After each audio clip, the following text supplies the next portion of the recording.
ઉદાહરણ number 3, page number 96.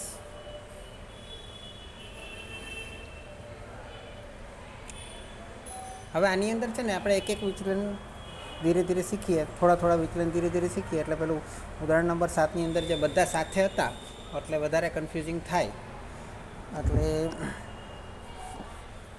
વધારે આની અંદર બરાબર ખ્યાલ આવશે તમને.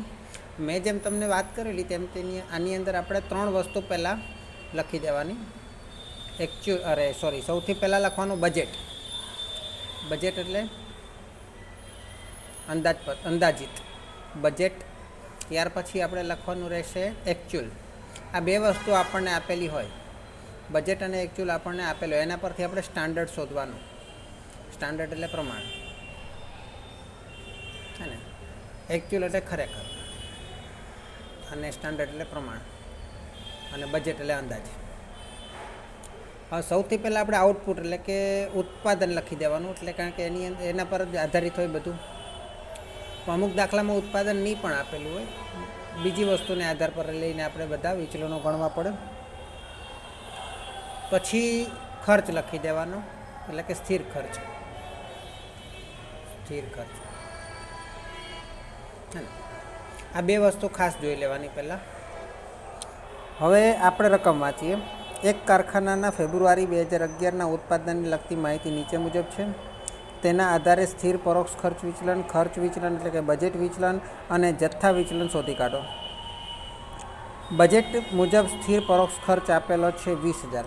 બજેટ મુજબ સ્થિર પરોક્ષ એટલે બજેટમાં લખીએ 20,000. બજેટ મુજબ ઉત્પાદન આપેલું છે 10,000 એકમો, ઉત્પાદનમાં આપણે લખીએ 10,000. મહિના દરમિયાન ખરેખર ઉત્પાદન આપેલું છે 10,500 એકમો, અને મહિના દરમિયાન થયેલ ખરેખર સ્થિર ખર્ચ 20,800 એકમો. બરાબર છે. આટલી માહિતી આપણને આપેલી છે. આના પરથી આપણે 3 વિચલન શોધવાના છે. હવે સૌથી પહેલાં અમુક બીજી વસ્તુ ધ્યાનમાં લઈ લઈએ કે જ્યારે બજેટ અને એકચ્યુઅલ આપેલું હોય ત્યારે આપણે ઉત્પાદન એટલે સ્ટાન્ડર્ડ શોધવું પડે. ને જ્યારે આપણે અગાઉના વિચલનો આપણે કરતા હતા, ચલિત પરોક્ષ ખર્ચના વિચલન કરતા હતા, માલ સામાન મજૂરીના વિચલન કરતા હતા, ત્યારે પણ જે બજેટ આપણને આપેલું હોય એટલે કે જે પ્રમાણ આપણને આપેલું હતું એને આપણે એકચ્યુઅલમાં કન્વર્ટ કરતા હતા. તો અહીંયા એકચ્યુઅલ ઉત્પાદન 10,500નું છે, તો સ્ટાન્ડર્ડમાં પણ પહેલાં 10,500નું ઉત્પાદન સમજી લઈશું, અને એ પ્રમાણે સ્થિર ખર્ચ કેટલો હોવો જોઈએ એ નક્કી કરીએ. તો 10,000 એ સ્થિર ખર્ચ કેટલો છે? 20,000. તો 10,500 એ કેટલા? 10,000 એ 20,000 સ્થિર ખર્ચ. તો 10,500 એ કેટલા? 10,000 એ 10,000ના ઉત્પાદન માટે 20,000નો સ્થિર ખર્ચ કરવો પડે. તો 10,500ના ઉત્પાદન માટે કેટલો સ્થિર ખર્ચ કરવો પડે? કેટલો આવ્યો?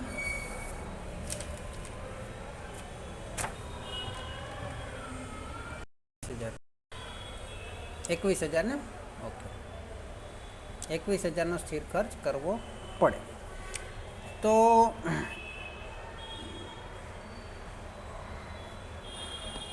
હવે આના પરથી આપણને મળી જશે.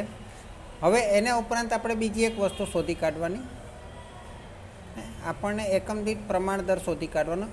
પ્રમાણ દર શોધી કાઢવાનો, હે ને. એ એકમ દીઠ શોધી કાઢવાનો, કારણ કે ઉત્પાદન આપેલું છે એટલે એકમ દીઠ મળે.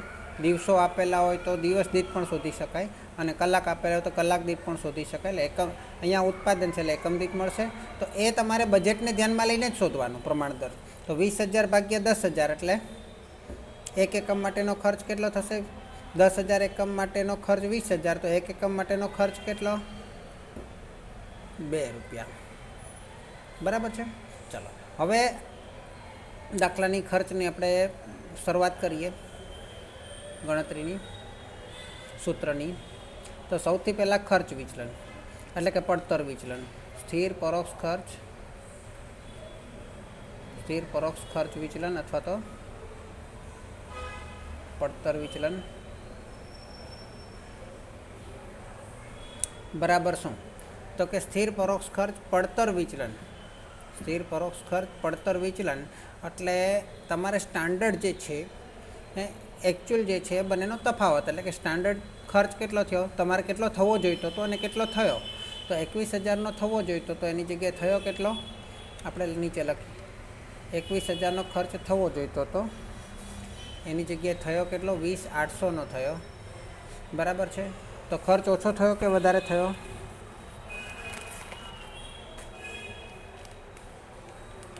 ઓછો થયો. તો ફાયદો થયો કે નુકસાન થયું? ફાયદો થયો. ઓકે, તો ફાયદો થયો તો 800 પોઝિટિવ આવશે. હા સોરી 200 પોઝિટિવ આવશે, પ્લસ આવશે, એટલે આપણા માટે ફેવરેબલ છે. ઓકે, આ 21,000 શું છે?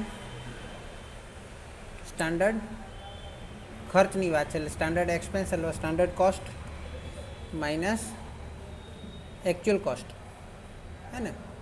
એટલે પ્રમાણ ખર્ચ માઇનસ ખરેખર ખર્ચ, બરાબર. ત્યાર પછી સ્થિર પરોક્ષ ખર્ચના બે ભાગ પડે. સ્થિર પરોક્ષ પડતર વિચલનના બે ભાગ પડે. સ્થિર પરોક્ષ ખર્ચ વિચલન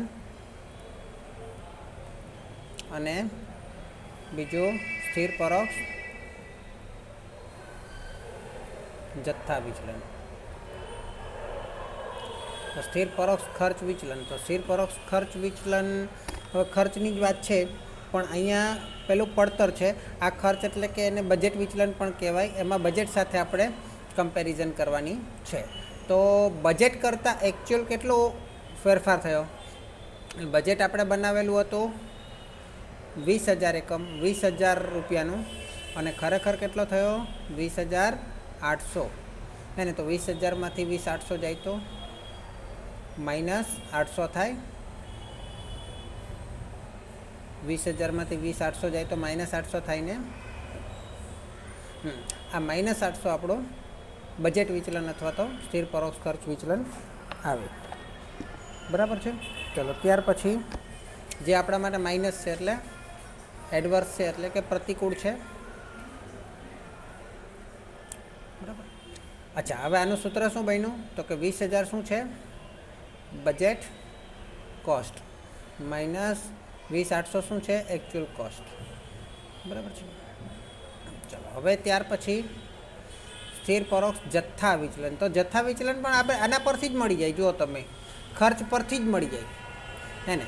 ખર્ચ પરથી કઈ રીતે મળે? તો પહેલાં હવે તમે ધ્યાન આપો અહીંયા, તો હું તમને 3 વસ્તુમાં અહીં બતાવું છું. સ્ટાન્ડર્ડ કોસ્ટ, વચ્ચે લખું છું બજેટ કોસ્ટ, અને છેલ્લે લખું છું એકચ્યુઅલ કોસ્ટ. હવે સૌથી વધુ સ્ટાન્ડર્ડ હોવી જોઈએ, એનાથી ઓછી બજેટ હોવી જોઈએ ખર્ચ, અને એકચ્યુઅલ કોસ્ટ તો એનાથી પણ ઓછી હોવી જોઈએ, બરાબર છે. હવે સ્ટાન્ડર્ડ કોસ્ટ અને એકચ્યુઅલ કોસ્ટનો તમે તફાવત કરો તો તમને શું મળે? પડતર વિચલન.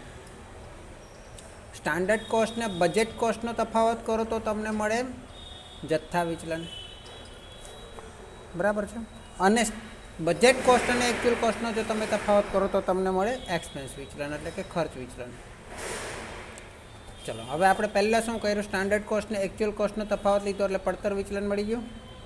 બીજામાં શું કર્યું? બજેટ કોસ્ટ અને એકચ્યુઅલ કોસ્ટનો તફાવત કર્યો એટલે ખર્ચ વિચલન મળી ગયું. અને એને છેલ્લે હવે જથ્થા વિચલન શોધવું છે, એટલે સ્ટાન્ડર્ડ કોસ્ટ અને બજેટ કોસ્ટનો તફાવત લઈ લઈએ. તો સ્ટાન્ડર્ડ કોસ્ટ કેટલી છે? સ્ટાન્ડર્ડ કોસ્ટ કેટલી છે? 20,000,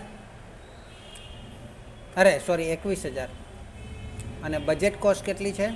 20,000. તો 21,000માંથી 20,000 જાય તો 1,000 ફેવરેબલ છે આપણા માટે. પણ અને તમે હવે જો આ બંનેનો સરવાળો કરો તો તમને પેલું મળી જાય છે. આ બંનેનો સરવાળો કરો તો તમારે સ્થિર પરોક્ષ પડતર વિચલન મળી જાય છે.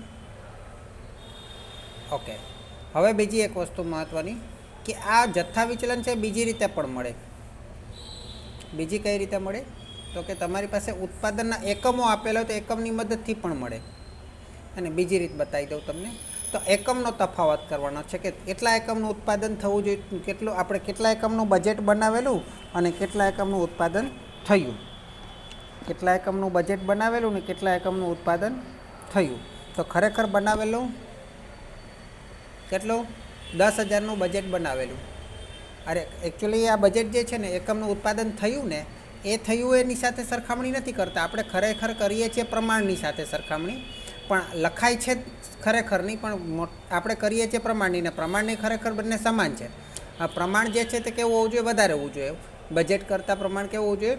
વધારે હોવું જોઈએ. એટલે આપણે આમ લખીએ છીએ 10,500, પણ એમાં જે બુકની અંદર શબ્દો લખે છે એ લોકો એ ખરેખરનો લખે છે, કારણ કે બંનેનો જવાબ, બંનેનો આંકડો તો સેમ જ આવવાનો છે. તો આપણે ખરેખર સ્ટાન્ડર્ડ ઉત્પાદન અને બજેટ ઉત્પાદનનો તફાવત લેવાનો છે. હે ને? સ્ટાન્ડર્ડ કોસ્ટ અને બજેટ કોસ્ટનો લીધો ને અહીંયા સ્ટાન્ડર્ડ કોસ્ટનો અને બજેટ કોસ્ટનો લીધો ને, તો અહીંયા પણ કયો લેવાનો? સ્ટાન્ડર્ડ ક્વોન્ટિટી અને બજેટ ક્વોન્ટિટીનો તફાવત લેવાનો. પણ આ ક્વોન્ટિટીમાં જવાબ મળે. કેમાં જવાબ મળે? ક્વોન્ટિટીમાં. તો સ્ટાન્ડર્ડ ક્વોન્ટિટી કેટલી છે? 10,500. બજેટ ક્વોન્ટિટી કેટલી છે? 10,000.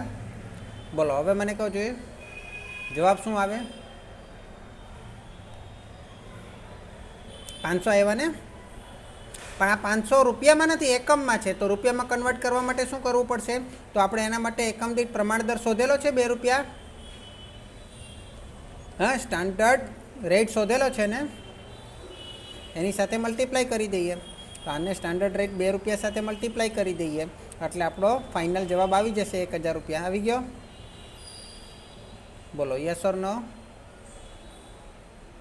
10,000 ને 1,000 ફેવરેબલ, હે ને? ધ્યાન આપજો. હવે આમાં આ બીજી રીત છે.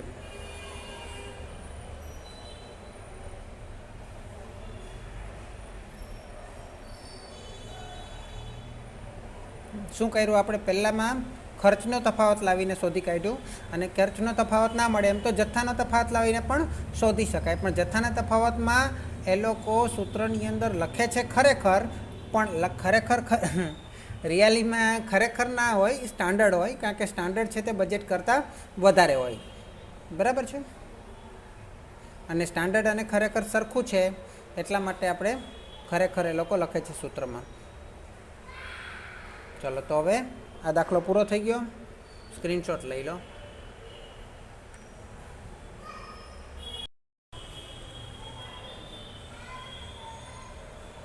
ઉદાહરણ નંબર 4, પેજ નંબર 98.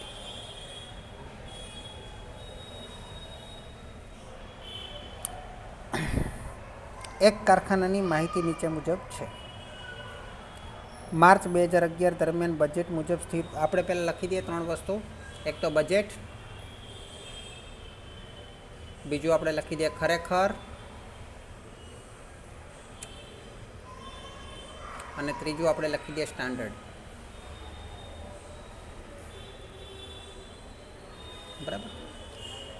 હવે આ 3 તો પહેલાં જોઈએ અને એમાં ખાસ કરીને આપણે લખીશું ઉત્પાદન પહેલાં લખીશું, અને પછી ખર્ચ લખીશું, અને ત્યાર પછી જે વધારાની વિગત આપેલી હોય તે લખ. ખર્ચ એટલે કયો? તો કે સ્થિર પરોક્ષ ખર્ચ. બરાબર. ચલો હવે પ્રશ્ન વાંચીએ. માહિતી નીચે મુજબ છે. માર્ચ 2011 દરમિયાન બજેટ મુજબ સ્થિર પરોક્ષ ખર્ચ. બજેટ મુજબ સ્થિર પરોક્ષ ખર્ચ કેટલો આપેલો છે? 40,000. માર્ચ 2011 દરમિયાન બજેટ મુજબ ઉત્પાદન પણ આપી દીધેલું છે 20,000. હવે ત્રીજું આપ્યું છે એક એકમનો પ્રમાણ સમય આપેલો છે 5 કલાક, એટલે કલાક આપેલા છે. આપણે કલાકો લખી દઈએ. એક એકમનો પ્રમાણ સમય કેટલો આપેલો છે? 5 કલાક. એટલે અહીંયા કેટલા ઉત્પાદન કરે? બજેટની અંદર કેટલા એકમો છે? 20,000 છે. તો 20,000 ને 5 વડે ગુણો એટલે કલાકો કેટલા મળશે? 1,00,000 કલાક મળશે. 5 રૂપિયા આપેલા છે ને, 20,000 ને 5 વડે ગુણો, 1 કલાકના 5 રૂપિયા, તો 20,000, એટલે એક એકમના 5 કલાક, તો 20,000 એકમના કેટલા કલાક મળ્યા? 1,00,000. ત્યાર પછી ખરેખર થયેલ કલાકો કેટલા છે? તો કે ખરેખરમાં લખીએ 1,02,000. ત્યાર પછી માર્ચ દરમિયાન થયેલ સ્થિર પરોક્ષ ખર્ચ કેટલો છે? માર્ચ દરમિયાન થયેલ કીધો છે, એટલે બી ખરેખર 44,000. મહિના દરમિયાન થયેલ ઉત્પાદન આપેલું છે, એ પણ ખરેખરનું આપેલું છે, તો 20,800. બરાબર. આટલી વિગત આપેલી છે. કાર્યક્ષમતા વિચલન જ ગણવાનું કીધું છે. આપણે બધા જોઈ લઈશું. હવે 20-800 છે. તમે ધ્યાન આપો તો મેં તમને કીધું તેમ સ્ટાન્ડર્ડ અને પ્રમાણ એક ખરેખર કેવું હોય તો કે સેમ હોય ઉત્પાદનમાં, કારણ કે એના પ્રમાણે જ આપણે સ્ટાન્ડર્ડ ગણશું. તો સ્ટાન્ડર્ડમાં બાકી બધું ગણી લઈએ. બરાબર. તો કે 20,000નો પરોક્ષ ખર્ચ 40,000, 20,000નો પરોક્ષ ખર્ચ 40,000, તો 20,800નો કેટલો?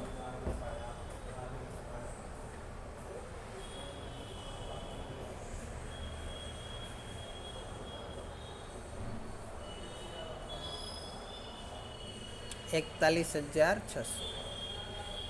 ઓકે. અહીંયા આપણે આધાર કોને રાખ્યો? ઉત્પાદનને આધાર પર રાખ્યો. બરાબર ને? ચાલો હવે કલાકોની વાત કરીએ તો કલાકો પણ એ રીતે મળી શકે. તો કે 20,000ના કલાકો 1,00,000, તો 20,800ના કલાકો કેટલા?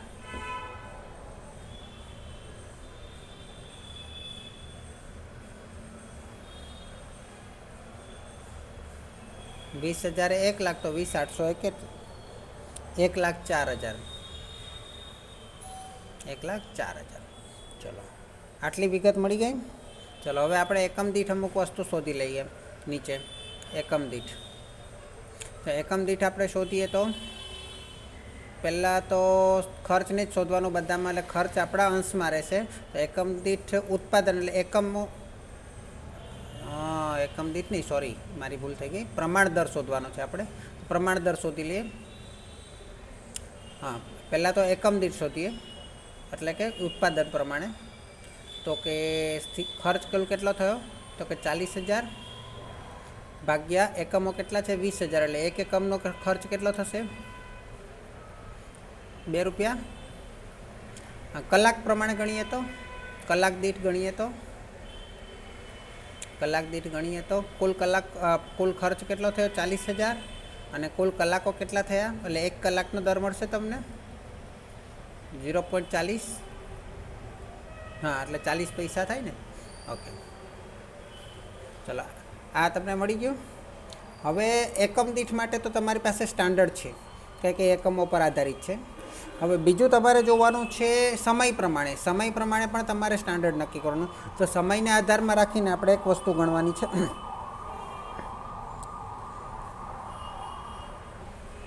સમયને આધાર પર રાખીને ગણીએ તો 1,04,000.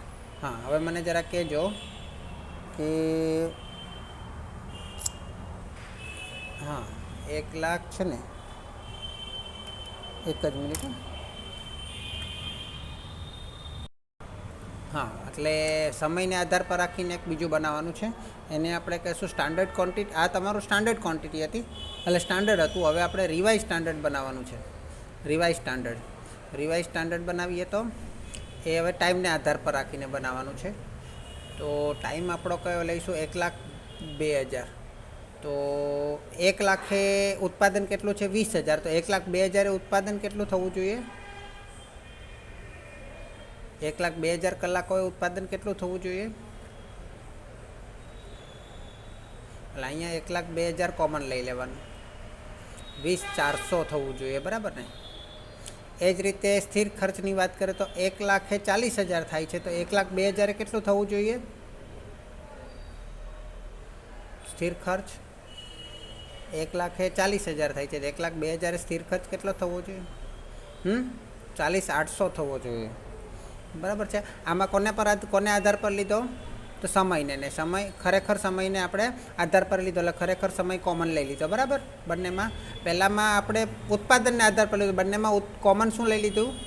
ઉત્પાદન કોમન લીધેલું. બરાબર ને સ્ટાન્ડર્ડમાં. અને રિવાઇઝ સ્ટાન્ડર્ડની અંદર શું કર્યું? તો કે સમયને એટલે કલાકને આધાર પર લીધો, એટલે કલાક બંનેના કોમન લઈ લીધા. આ સમજ પડી ને બધાને? જો આની અંદર તમને કલાકો કોમન લીધા, આની અંદર તમને ઉત્પાદન કોમન લીધું, અને એના પ્રમાણે આપણે સ્થિર ખર્ચ અને કલાકો શોધ્યા. આની અંદર કલાકો કોમન લીધા, એના પર સ્થિર ખર્ચ અને ઉત્પાદન શોધ્યો. ક્લિયર ના હોય તો બોલજો. જો હું તમને બોલી જાઉં એના કરતાં તમે જુઓ, હું તમને ગણાવી જ દઉં. આપણી પાસે આ બે વસ્તુ હતી. હતી કે નહીં? આ બે વસ્તુ હતી. આપણે શોધવાનું શું છે બધું ખર્ચ પ્રમાણે, એટલે કે રૂપિયા શોધવાના છે. એટલે 40,000 44,000 આપણો ખર્ચ છે, બરાબર ને? આપણે શોધવાના ખર્ચનું વિચલન શોધવાનું છે ને, હે ને? તો એના માટે આપણે શું કરીએ છીએ, એક તો સ્ટાન્ડર્ડ, પછી રિવાઇઝ સ્ટાન્ડર્ડ, હે ને, અને બજેટ સ્ટાન્ડર્ડ, એવું બધું શોધશું આપણે. તો સ્ટાન્ડર્ડ જે છે ને એ ઉત્પાદનને કોમન લઈ લેવાનું.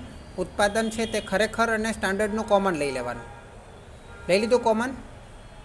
20,800 હે ને? અહીંયા હતું નહીં કંઈ સ્ટાન્ડર્ડ, આપણને આપેલું હતું. સ્ટાન્ડર્ડ કોઈ આપેલું નહીં હતું, તો 20,800 આપણે લખી દીધા, અહીંયા લખી દીધા ને. તો એ કોમન લઈ લીધું. હવે એ કોમન લીધા પછી આપણે ગણતરી કરી. શું ગણતરી કરી? તો કે સ્થિર ખર્ચની, કે 20,000 એ 40,000, તો 20,800 એ કેટલા ગણ્યા. પછી એ જ રીતે કલાકો બી ગણ્યા, કે 20,000 એ 1,00,000, તો 20,800 એ કેટલા ગણ્યા, બરાબર ને? તો સોરી, એવું છે, 20,000 એ 40,000, તો 20,800 એ કેટલા, બરાબર? અને ત્યાર પછી બ્લુની વાત કરીએ, 20,000 એ 1,00,000, તો 20,800 એ કેટલા? ઓકે, ચલો હવે આ થઈ વાત આની, બરાબર. ત્યાર પછી આપણે રિવાઇઝ સ્ટાન્ડર્ડ શોધ્યું. રિવાઇઝ સ્ટાન્ડર્ડની અંદર શું કર્યું આપણે? આપણી પાસે કોઈ જ માહિતી નથી, કોઈ જ માહિતી નહીં હતી રિવાઇઝ સ્ટાન્ડર્ડની અંદર. આની અંદર આપણે કલાકોને કોમન લેવાના. શું લેવાનું? કલાક ત્યાં બેઠા લખી દેવાના, બરાબર છે? કલાક બેઠા લખી દીધા, બરાબર. હવે શું કરવાનું? કલાકને આધાર પર લઈને ઉત્પાદનને સ્થિર ખર્ચા રિવાઇઝ સ્ટાન્ડર્ડમાં ગોઠવવાના. એટલે 1,00,000 એ 20,000, તો 1,02,000 એ કેટલા? અને 1,40,000 તો 1,02,000 એ કેટલા? આ રીતે તમને રિવાઇઝ સ્ટાન્ડર્ડ મળી ગયું, બરાબર છે? તો એ જ રીતે રિવાઇઝ બજેટ પણ શોધવાનું હોય, પણ આની અંદર આની જરૂર નથી. રિવાઇઝ બજેટ આપણે શોધશું જ્યારે જરૂર પડશે ત્યારે, આની અંદર નહીં આવશે. ક્લિયર? આટલું બધી ગણતરી આપણી થઈ ગઈ છે. હવે આપણે ખાલી સૂત્ર મૂકવાના છે, બરાબર છે? ચલો, પહેલું કયું શોધવાનું છે? તો કે ફિક્સ ઓવરહેડ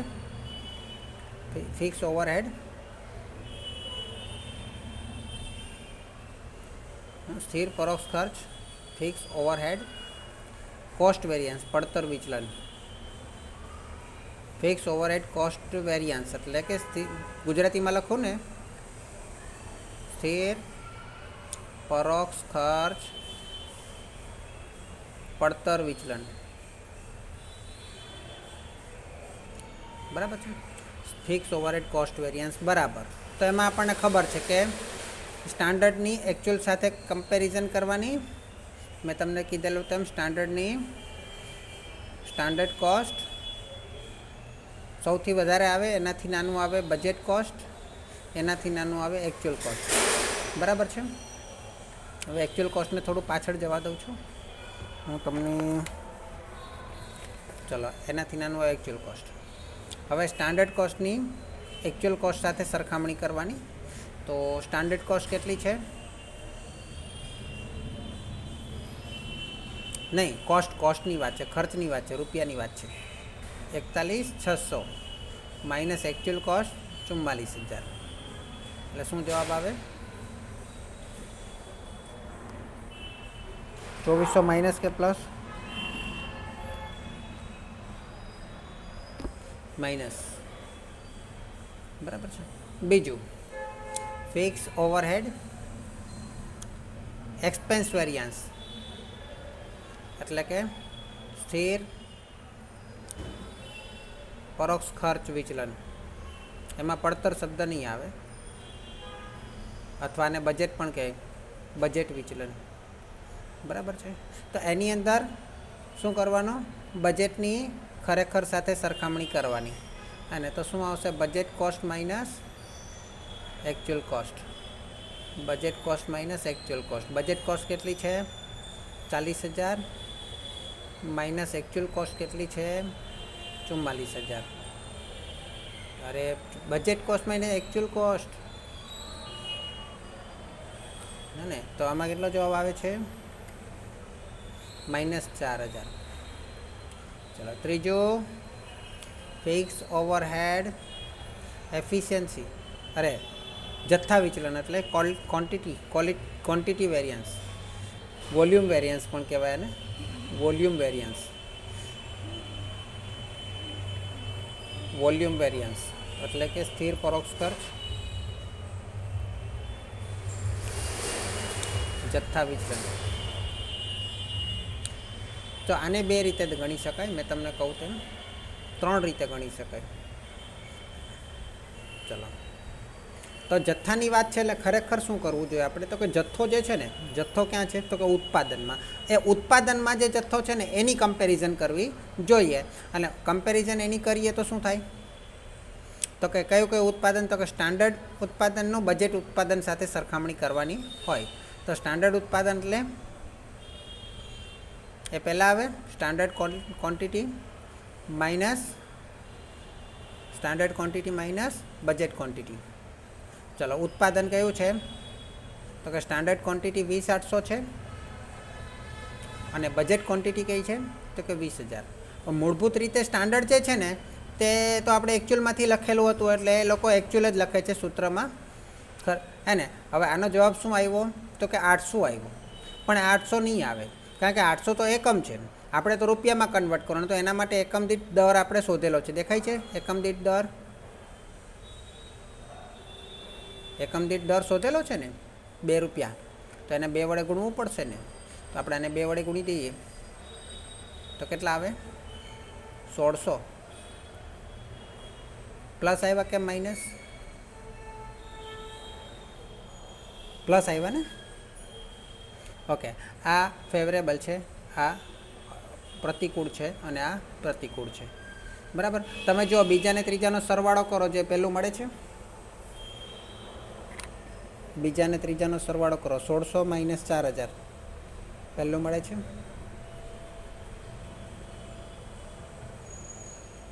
है ने ओके सरस। चलो हवे आ त्रीजू जे आपणे फिक्स ओवरहेड वॉल्यूम वेरियंस आपणे जे शोध्युं ने ए बीजी रीते पण मळे मैं तमने आना पहेलाना दाखलामां पण बताव्युं अने आ पहेली रीत आ बीजी रीत। तो बीजी रीत में शू करवानुं आपणे डायरेक्ट खर्चनो डिफरन्स लेवानो पहेलामां स्टांडर्ड क्वॉंटिटी अने बजेट क्वॉंटिटी लीधी आनी अंदर स्टांडर्ड पेलो रुपया में कन्वर्ट ज नहीं करवू पड़े standard cost minus budget cost लई लो बोलो केटला आवशे। स्टांडर्ड कॉस्ट केटली छे 41,600 बजेट कॉस्ट केटली छे 40,000 तो आवी जशे 1600। अच्छा त्रीजी रीते करवू होय तो पण थाय है ने कलाको देखाय छे तमने कलाको स्टांडर्ड अवर माइनस बजेट अवर करो जे स्टांडर्ड अवर केटला छे 1,04,000 बजेट अवर केटला छे 1,00,000 है ने तो केटलो आवशे डिफरन्स 4,000 आवे पण केम 4,000 आव्या तो कि आ तो कलाक छे भाई 4,000 कलाक है आपणे ने रुपया में कन्वर्ट करवा माटे आपणे कलाक दीठ दर शोधेलो छे ने कलाक दीठ दर स्टांडर्ड रेट पर अवर एने आपणे लखशुं स्टांडर्ड रेट पर अवर है ने एनी साथे गुणवू पड़े एटले 0.40 एटले आने 0.40 वडे गुणो जोईए 1600 आवे छे। बोलो क्लियर थयुं हवे एक ज जवाब 3 रीते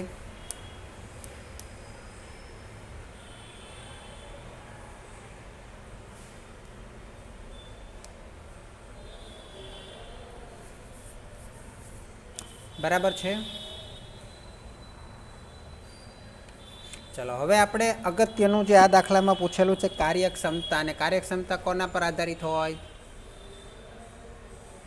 कार्यक्षमता कोना पर आधारित होय कि ओछा समयमां वधु काम थाय तो कार्यक्षमता सारी कहेवाय ने तो समय लेवानो छे ने समय आपणे कयो लेवानो छे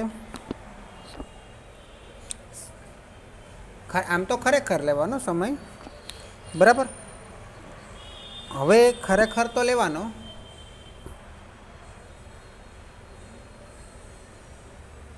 અને એની સરખામણી આપણે કોની સાથે કરવાની એ જરા જોઈ લઉં.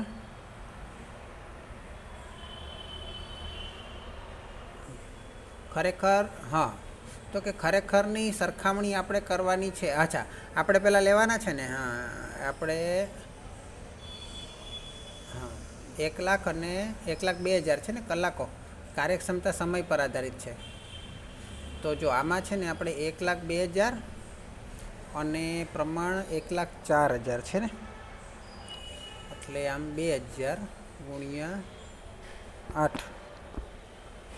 હા, એટલે આ બેની સરખામણી કરવાની. સમયમાં કોની સરખામણી કરવાની? ખરેખર સમય અને પ્રમાણ સમયની. હે ને? હવે ખરેખર સમયની ને પ્રમાણ સમયની તો આપણે કરવાની, પણ એકચ્યુઅલમાં આપણે છે ને આ જે સુધારેલ મળ્યું ને, સુધારેલ અને આ બંને સરખું જ છે. સુધારેલની ને પ્રમાણ સમયની કરવાની હોય, બરાબર છે. તો સુધારેલને પ્રમાણ સમયની કરીએ તો શું થાય? કલાકો કેટલા છે? કલાકો કેટલા છે? 1,02,000 અને પહેલાં 1,04,000, બરાબર. તો આપણે આ બંનેની સરખામણી કરવાની. Standard hour, standard time minus revise standard time, બરાબર છે. કારણ કે રિવાઇઝ સ્ટાન્ડર્ડ જે છે આપણે ટાઈમને ધ્યાનમાં લઈને જ કરેલું છે, કલાકને ધ્યાનમાં લઈને જ કરેલું છે, બરાબર છે. આની સરખામણી આપણે કરવાની છે. તો સ્ટાન્ડર્ડ ટાઈમ કેટલો છે? 1,04,000. 1,04,000, સોરી 40,000 ને 1,04,000. અને રિવાઇઝ સ્ટાન્ડર્ડ ટાઈમ કેટલો છે? 1,02,000. પણ રિવાઇઝ સ્ટાન્ડર્ડ ટાઈમ મળેલો છે ક્યાંથી? તો કે ખરેખરમાંથી. એટલે એ લોકો શું લખે છે ત્યાં? એકચ્યુઅલ ટાઈમ લખે છે. શું લખે છે? રિવાઇઝ સ્ટાન્ડર્ડ ટાઈમની જગ્યાએ એકચ્યુઅલ ટાઈમ લખે છે, કારણ કે એ ત્યાંથી લેવામાં આવેલો છે, બરાબર છે. ચલો હવે આનો બાદબાકી કરો. જે કેટલા આવે છે? 1,04,000માંથી 1,02,000 જાય તો 2,000 આવે છે. 2,000 આવે છે ને? હેલો, માઇક ચાલુ છે મારું? અવાજ સંભળાય છે? ઓકે, ચલો. તો 1,04,000માંથી 1,02,000 કલાક બાદ કરી એટલે 2,000 મળ્યા. પણ આ તો શું મળ્યું આપણને? કલાક મળ્યા. આપણે એને શેમાં કન્વર્ટ કરવું પડશે? રૂપિયામાં. તો કલાકને રૂપિયામાં કન્વર્ટ કરવા માટે આપણે શોધેલું છે કલાક દીઠ શોધેલું છે કાર્યક્ષમતા, એફિશિયન્સી. એટલે એને આપણે 0.40 વડે ગુણીએ. એટલે કે અહીંયા 0.40 લખું અને અહીંયા શું લખું મેં? સ્ટાન્ડર્ડ રેટ પર અવર, અથવા તો ટાઈમ જે હોય તે, ડે હોય તો ડે જે હોય તે. તો 2,000 ગુણ્યા 0.40 કેટલા આવશે? 800 આવશે. અચ્છા, આ પહેલી રીત. આ બીજી રીત. બીજી રીતમાં પણ આ બંનેની જ સરખામણી કરવાની ભાઈ. પહેલાં ઉત્પાદન સાથે જોઈએ. તો ઉત્પાદન સાથે સરખામણી કરીએ તો સ્ટાન્ડર્ડ ઉત્પાદન એટલે standard quantity minus revise standard quantity બરાબર. તો 20,800 માઇનસ 20,400. કારણ કે રિવાઇઝ સ્ટાન્ડર્ડ ક્વોન્ટિટી છે, ટાઈમને આધાર પર લઈને બનાવેલી છે, એટલે આપણને કાર્યક્ષમતાનું વિચલન આપે છે. એટલે અહીંયા 400 આવ્યા. પણ આપણને ભાવ કઈ રીતે કીધેલો? એટલે આ તો ક્વોન્ટિટી મળી, પણ ક્વોન્ટિટીને આપણે રૂપિયામાં કન્વર્ટ કરવી હોય તો આપણે શોધેલો છે એકમ દીઠ દર 2 રૂપિયા, હે ને? તો ગુણ્યા 2 રૂપિયા કરું ને, એટલે મળી ગયા 800. મળી ગયા ને 800. અચ્છા, ઉપર બી લખવું પડશે ને. તો અહીંયા શું લખશો? સ્ટાન્ડર્ડ રેટ પર યુનિટ, હે ને? એકમ દીઠ પ્રમાણ દર. સ્ટાન્ડર્ડ રેટ પર યુનિટ. પહેલું એકમ દીઠ નહીં, પણ કલાક દીઠ પ્રમાણ દર હતો. આ એકમ દીઠ પ્રમાણ દર છે, બરાબર છે. ચાલો, ત્રીજી રીત. સીધો ખર્ચની જ બાદબાકી કરી દઈએ. તો કે આ બેનનો જ ડિફરન્સ કાઢવાનો છે, હે ને? તો સીધી જ તમને ખર્ચની બાદબાકી કરે એટલે તમારે કોઈ દર સાથે ગુણવું પડે નહીં. એટલે standard cost minus actual cost. Okay, તો 41,600 માઇનસ 40,800 બાદબાકી કરો. જોઈએ 800 આવી ગયા. ચલો, ઉદાહરણ નંબર 5, પેજ નંબર 99.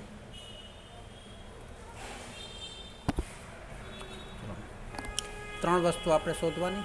પહેલાં મૂકી જ દેવાની. બજેટ, બીજું એકચ્યુઅલ અને ત્રીજું સ્ટાન્ડર્ડ. ચલો હવે એની અંદર પહેલું તો આપણે એકમો લખવાના, ઉત્પાદન લખવાનું, ઉત્પાદનના એકમો. પછી બીજું આપણે લખવાનો ખર્ચ. આ બે તો પહેલાં ફાઇનલ લખી જ દેવાના. એક કારખાનામાં વર્ષનો બજેટ મુજબ સ્થિર ખર્ચ 62,400 છે. બજેટ મુજબ સ્થિર ખર્ચ આપેલો છે 62,400. અને કામકાજના દિવસો, અચ્છા એક મિનિટ, હું જરા સ્ટોપ થાઉં છું. આ પહેલાં આપણે રકમ વાંચી લઈએ કે એક કારખાનામાં વર્ષનો બજેટ મુજબ ખર્ચ સ્થિર ખર્ચ આપેલો છે. જો ધ્યાન આપજો, વર્ષનો આપેલો છે. વર્ષ એટલે આખું વર્ષ, હે ને? તો બજેટ જે આપેલું છે તે આખા વર્ષનું આપેલું છે. માઇક બંધ રાખજો, જરૂર પડે તો ચાલુ કરીને પૂછજો. હા, અને કામકાજના દિવસો 312 નક્કી કરવામાં આવ્યા છે. દિવસો આપેલો છે, પણ દિવસોમાં આખા વર્ષના દિવસો આપેલા છે, અને કેલેન્ડરની અંદર આપણે દિવસો જોઈએ. ઉત્પાદન આખા વર્ષ માટે 31,200 એકમોનું નક્કી કરવામાં આવ્યું. આખા વર્ષ માટેનું ઉત્પાદન 31,200 એકમોનું નક્કી કરવામાં આવ્યું, અને 312 દિવસો નક્કી કરવામાં આવ્યા. હવે તમને હું આ બધી વાત કરું છું કે આજે આપણને આપેલું છે તે દિવસો વર્ષના આપેલા છે, ખર્ચ વર્ષનો આપેલો, ઉત્પાદન પણ વર્ષનું આપેલું છે. હવે આપણે જો ખરેખર વસ્તુ પણ વર્ષની આપેલી છે કે મહિનાની આપેલી છે, ખરેખર પણ જો વર્ષની આપેલી હોય તો કોઈ મગજમારી નથી. પણ ખરેખર વસ્તુ મહિનાની આપેલી હોય તો આપણે આ બધા બજેટને આપણે પહેલાં મહિનામાં કન્વર્ટ કરવું પડશે. ઉત્પાદન, અચ્છા હા, જે ફેબ્રુઆરી દરમિયાન ખરેખર 24 દિવસ કામ થયું. કેટલા દિવસ કામ થયું? આ મહિનાનું આપેલું છે, તો બજેટને પણ આપણે મહિનામાં કન્વર્ટ કરવું પડશે. આ વર્ષનું છે, આપણે બજેટને મહિનામાં કન્વર્ટ કરવું પડશે. આ માહિતીને આધારે કેલેન્ડર વિચલન નક્કી કરો. તો આને મહિનામાં કન્વર્ટ કરી. ઉત્પાદન અને 31,200 12 વડે ભાગો. 12 મહિના હોય વર્ષમાં, એટલે 31,200 12 વડે ભાગો. 2,600. ઓકે. પછી ખર્ચને ભાગો 12 વડે, 5,200. ઓકે. અને 312 દિવસોને ભાગો 12 વડે,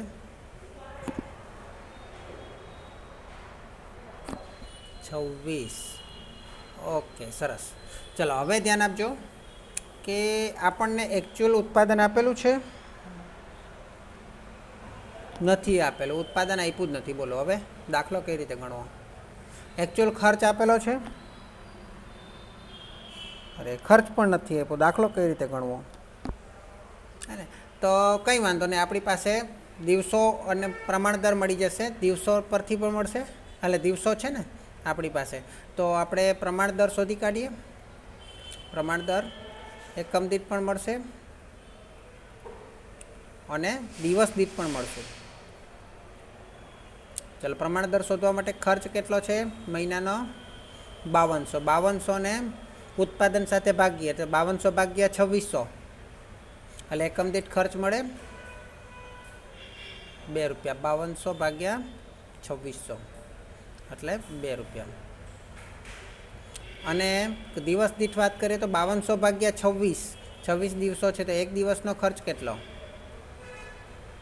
200 રૂપિયા. હવે જેની જરૂર પડે તેનો ઉપયોગ કરશું, હે ને? કન્વર્ટ કરવા માટે જરૂર પડશે આપણને. હવે આપણે વિચલન કોનું લેવાનું કીધું છે? કેલેન્ડરમાં શેનું વિચલન લઈશો? કેલેન્ડરમાં શેનું વિચલન લઈશો?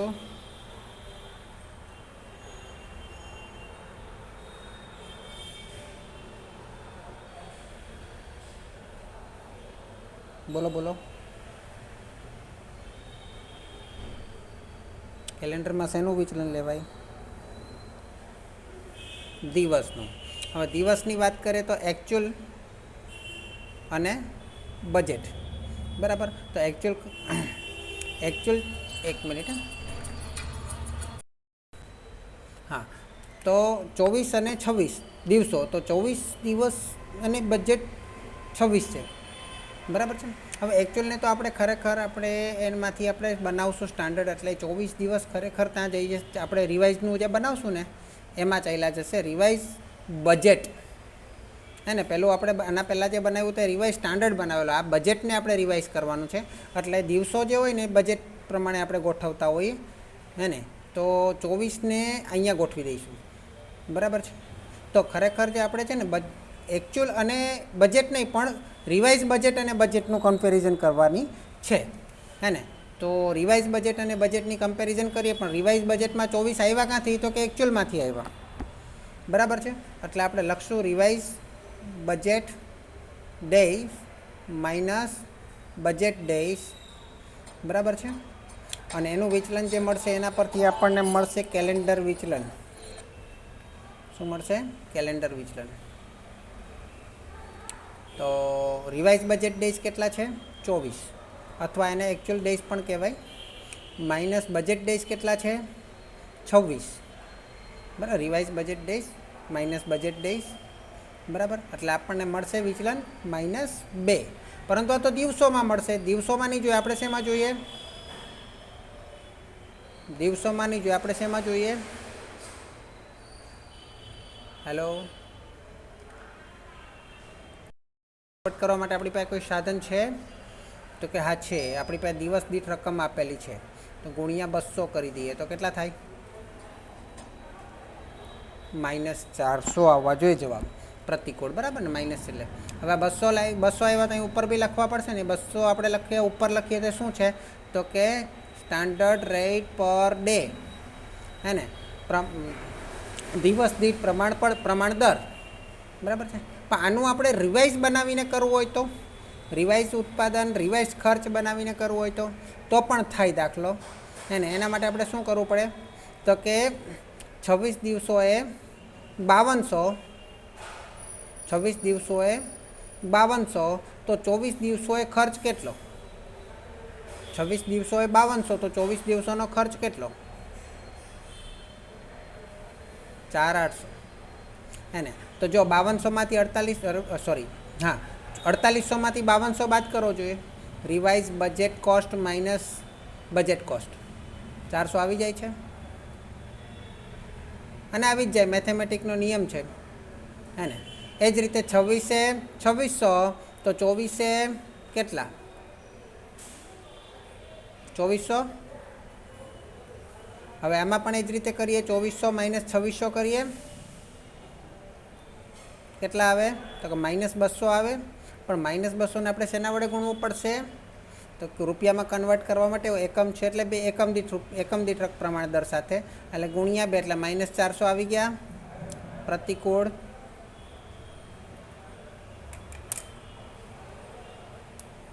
બોલો યસ ઓર નો?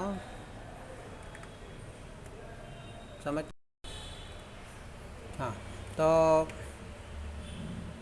એક જ મિનિટ.